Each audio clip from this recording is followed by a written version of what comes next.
This video answers the question, do I need to learn a lot of chords? So first let me explain what chords are. So chords are the building blocks of music. So they make the accompaniment that goes behind the melody. So the melody is the part that somebody would sing. So effectively everything else apart from the melody line is accompaniment, and that is made up out of chords. Chords are usually 3 notes, such as those 3 played together. That is a chord. Now, the vast majority of Western music is made up out of only 6 chords. Yeah, I'll say that again. The vast majority of Western music is only made up out of 6 chords, which is quite mind-blowing. And many pop songs only use 4 of those 6.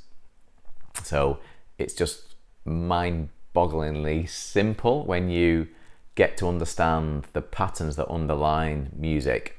It's just wow, why did nobody ever tell me music was so simple? So basically the short answer is, if you learn 4 chords, you can play the vast majority of songs. If you learn 6 chords, then you can play the vast majority of songs. And then there's a few non-standard chords that if you learn those, then you can play almost every song out there. Now, one thing that confuses people is keys. So a musical key, which I've covered this in more detail in other videos, but a quick overview is songs are made up out of notes from a scale. So a scale is a series of 7 notes, such as, so that's the do, re, mi, fa, sol, la, ti type of thing. So the starting point of that scale can change. So I can start the scale here. I can start it up here. So you might notice that I'm playing some black notes there. So to make this scale sound correct, you need to have a certain distance between each note, and that sometimes means that you have to change some white notes for black notes. So learning when you do and when you don't is a bit of a chore. There's 12 different starting points on the keyboard, the 7 white notes and 4 black, sorry, 5 black notes. So the 7 and 5 makes 12, and that's in each octave.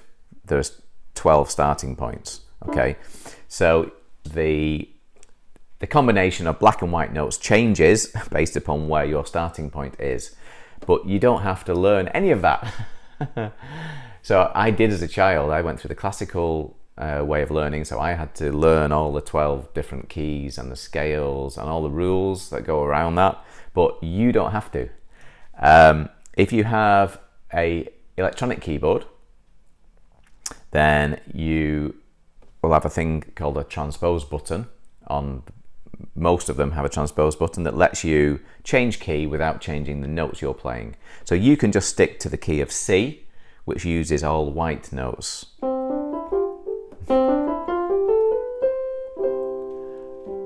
And you can play every song just using those notes and use your transpose button to change the key that you're playing in. Now, most people don't need to change key anyway, because the only reason you might need to change key is if somebody is singing along and the key of C might be too high or too low for their voice. So if you are not singing or playing for somebody who's singing, then you can play every song in the key of C and it will sound fine.